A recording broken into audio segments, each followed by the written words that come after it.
What was life like in the Roman Empire?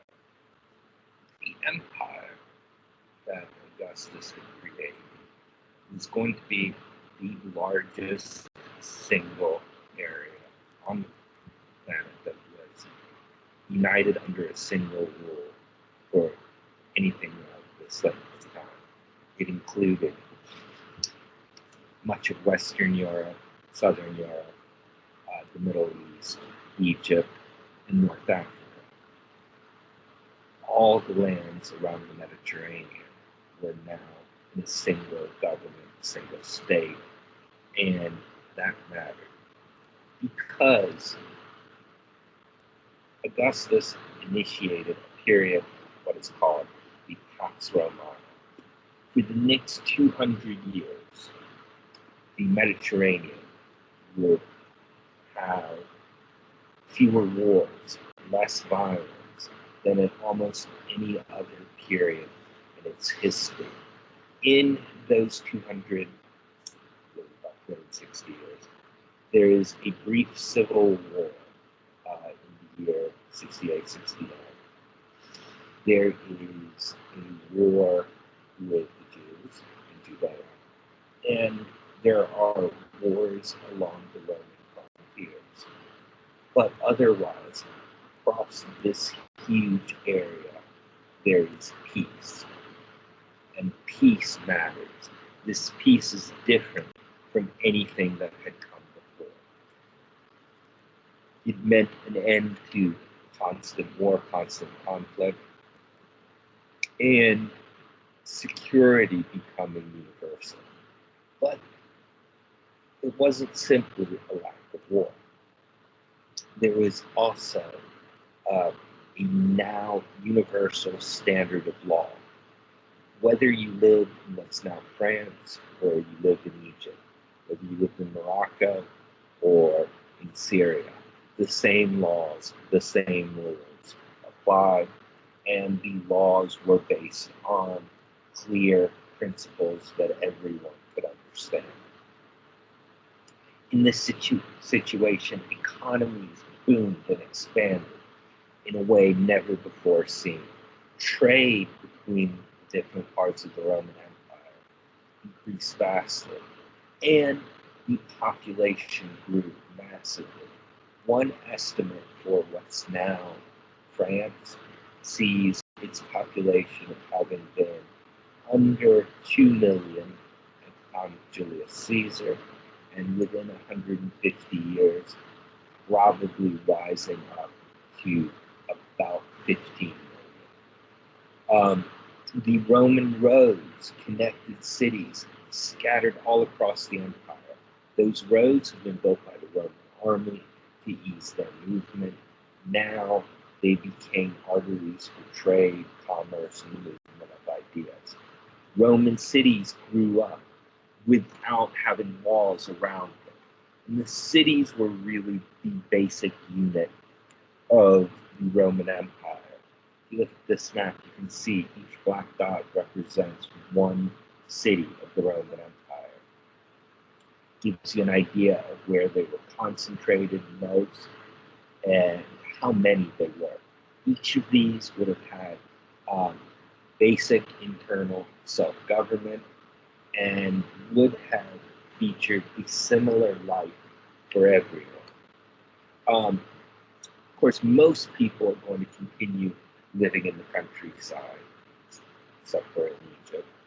But everywhere, the cities and towns grow far beyond what had been walled before, or if the cities are totally new, which they were in many areas, especially in North Africa and Northern Europe. They're growing fantastically. Many of the rich will live in extreme luxury in their city houses. They'll often have large country houses nearby to which they'll retreat. These houses would have central heating with floors heated from central furnaces, sometimes having water brought right into the house. living in a level of comfort that would not be seen again for centuries. Money matters. The Romans created a standard set of coins that were clearly marked in value, that everyone could trust. This allowed trade to increase. As trade increases, as money increases, more and more trade, even in villages, moves to using money. You begin seeing, even in very rural areas, manufactured goods like plates made in North Africa begin to be found in even poor people's homes in the deep countryside. Luxuries become more and more common. Even poor people living on farms are drinking imported wine. Spices appear in ever greater numbers. And there is a way that the Roman society was very much like our own. While they were definitely rich and they were definitely poor, and most people didn't, go very far from how they were born, there were always opportunities for someone who was hardworking, clever, and of course extremely lucky to rise up. Roman literature is full of stories of former slaves who became among the richest people in Rome. These aren't just stories. You can see their graves of people who say, I was born as a slave, I died as a multi-millionaire. It's possible someone can rise to the very top of society in a single generation. This sort of opportunity is not found in most ancient or medieval societies. Again, this is one of those things that in some ways Rome has a strong similarity to our own society. Not only could you rise from being very poor to being very rich, it did not matter what your ethnicity was, where you had come from. You could move around, you could become successful. All of this mingling and all of this trade means also an exchange of ideas. New religious ideas become more widespread. Religions from the Eastern Mediterranean spread throughout the empire. So, for instance, the worship of Isis, the Egyptian goddess, mother goddess of Horus, will spread from Egypt across the whole of the empire. We've got books about that. Worship of Mithras, a Persian god, who become especially popular among men in the Roman army. Many other similar religious ideas spread. Probably ultimately the most successful of these will be Christianity. Now, Roman citizenship at the time of Augustus had still been fairly limited, but over the period of the Pax Romana, citizenship spreads, and by the time of the Emperor Caracalla, every person living under Roman rule who was not a slave had become a Roman citizen. This is the final stage where Rome, that small village on the Tiber, has literally become the half the world for the people who live in it. Everyone can become Roman. Now, Romanness, or Romanitas, is more than simply being a political citizen of Rome and obeying Roman law. There were ways the Romans did things. And this is one of the more curious things about the Roman Empire. After a territory was conquered and a generation had gone by, the conquered people, whether they were Carthaginians, Spanish, Egyptians, Greeks, Celts, uh, Gauls, and it's now France or Britain, began to become Roman. The rich began to have their children raised so they could be successful in this empire. And there are virtually no revolts working for independence of the conquered territories once 30 years or so had gone by. Other than among the Judeans, no one tried to break away from the Roman Empire once they were in. This also explains another odd thing. In much of the empire, even in areas where the Latin language completely submerged and wiped out other languages, there weren't that many people from Rome actually moving to these areas. The local people chose to become Romans. They adopted Roman culture as their culture, Roman education as their education, Roman gods as their gods. As an example, both of these pictures, as well as this, are images from the same story, the story of the Aeneid, about how the ancestors of the Romans fled Troy. Seems to have been widely read, and we see pictures depicting scenes from it in the houses of wealthy people, like these, from what's now Britain, France, and Tunisia. Find more examples of the same story being on the walls and the floors of homes in Spain, Morocco, Italy, and so forth. The same culture was spread throughout at least the middle and upper classes of the entire empire. Now, as an example, we know quite a lot about one particular city, a place called Pompeii. Pompeii is in southern Italy, about 100 miles south of Rome, been under Roman rule very early. Pompeii itself wasn't particularly remarkable. It was an ordinary small Roman city, probably had about 11,000 people in it. And it, in the nearby town of Herculaneum, had one exceptional thing. They were sitting on the slopes of Mount Vesuvius. On August 24th, 79 AD, Mount Vesuvius erupted. We have an eyewitness account of the eruption by a man named Pliny the Younger. And this volcanic eruption is very different from anything that had happened anywhere before in the world. Because the observers saw it, they understood it wasn't the angry volcano god. They understood this wasn't a curse upon the city. They understood it was a natural phenomenon that occurred naturally. They invented a new word that became first in Latin and then has spread to other languages, including English, called volcano. Now, once the volcano erupted, it buried the entire city.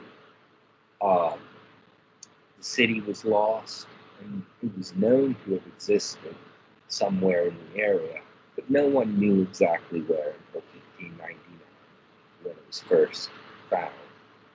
And large-scale excavations started in the middle of the 18th century. As they dug up the city of Pompeii from under volcanic ash and lava, they found entire houses. They found not just decorated houses with their paintings, but even things like tables with food still on them. So we can say what people were sitting down to eat in Pompeii on its last day. There are even, like these, casts of people who were caught in the eruption, as of course no one before this understood what volcanoes were. After this eruption, Mount Vesuvius would erupt many, many times. People who lived nearby learned that how to know when to flee from the volcano. But before this, no one had known. And from Pompeii, we have quite a lot of art, entire rooms painted like this. You may have noticed in other paintings in this style that I've used at various points, because the art of Pompeii really gives us a good idea of how Romans in a medium-sized city in August 79 AD were living. Now, that of course is in Italy. In Egypt, which is by far the richest part of the Roman Empire, we have other perspectives. In Egypt, it was the second largest city, Alexandria, Rome being the largest. And Egypt was another one of these peaceful places. Egypt may have had as many as 11 million people living in it, but the entire Roman government consisted of 2 legions of 5,000 soldiers each, one in the south and one to protect the country as a whole. And otherwise, just a few hundred people. Otherwise, Egypt was run by the Egyptians. And Egyptians, under Rome, adopted Roman culture. They adopted new arts that combined their old. These portraits are for mummies buried in Roman times, because they are still following traditional Egyptian religion, mummifying their dead. Now, though, the dead would put paintings of themselves when they were alive on the mummies that would be buried. Some of them are quite realistic, giving you an idea of the sort of skill level that Roman painters would have had. At the same time, some of the older Egyptian traditions continue. The sculptor there is Cleopatra and her son Caesarion approaching the gods. And you can find for many Roman emperors carvings in the traditional Egyptian style, depicting them performing their duties as pharaohs of Egypt. Egyptian merchants would begin a massive sea trade with India and beyond. Egypt being by far the richest and the industrial heart of the Roman Empire, trading deep into Africa. Under Roman rule, Egyptians did regain a lot of rights that they had not had. Augustus essentially gave Egyptians back many, many freedoms they had not known since before Cleopatra's family had come in. Might explain part of why the Egyptians would never revolt.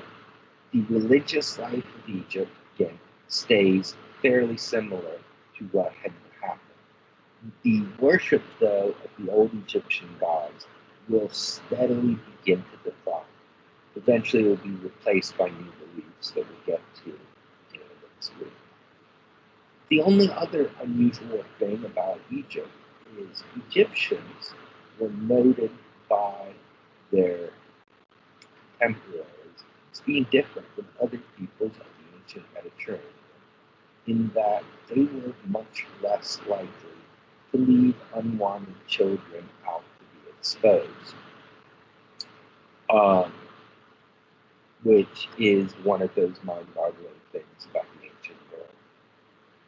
Most of the societies of the ancient world, if a woman had a child that she could not keep, it was normal to place the child on a trash heap or elsewhere, where the child abandoned would presumably die if not found by a slave dealer. And there's a very real story about that from slavery. Elsewhere in North Africa, the people in the former Carthaginian territory were some of the most enthusiastic recipients of Roman culture. Human sacrifice ends in North Africa with the arrival of Roman rule. Gladiatorial games, though, become very, very popular, possibly even more popular than they were in Italy itself. Um, what's now Algeria and Tunisia get more Roman settlement by Roman army veterans than probably anywhere else. There are Roman cities throughout Tunisia, Algeria, and Morocco that can still be seen and are still very obvious in Rome. North Africa, after Egypt, was the richest part of the empire. From North Africa, massive amounts of olive oil, which was a key thing in the diet of all the people around the Mediterranean. It's exported. Grain, wheat that fed the population of the city of Rome came from North Africa. And African pottery, not just to carry the olive oil and the grain, but pottery, as in fine dinnerware, came from what's now Tunisia, became the standard throughout much of the empire. Carthage, refounded by Julius Caesar, would become the largest city in the western part of the empire, other than Rome, and one of the largest centers of culture in Rome, status that it would have for centuries. Latin was the common language of the empire in North Africa. However, Punic, the descendant of Phoenician language, was still widely spoken, as well as the Berber languages of the Moors who lived in the high mountains. Latin as a spoken language would survive in North Africa well after the Roman government ended, and Latin in its North African form would create a crucial literature for the spread of Christianity that we shall get to next week. Other provinces had similar levels of prosperity. Spain, Syria, what's now Gaul, what's now France, as well as southern Britain, Turkey, Greece. You could go on and on. These are just a few examples. Next, we shall discuss the world beyond.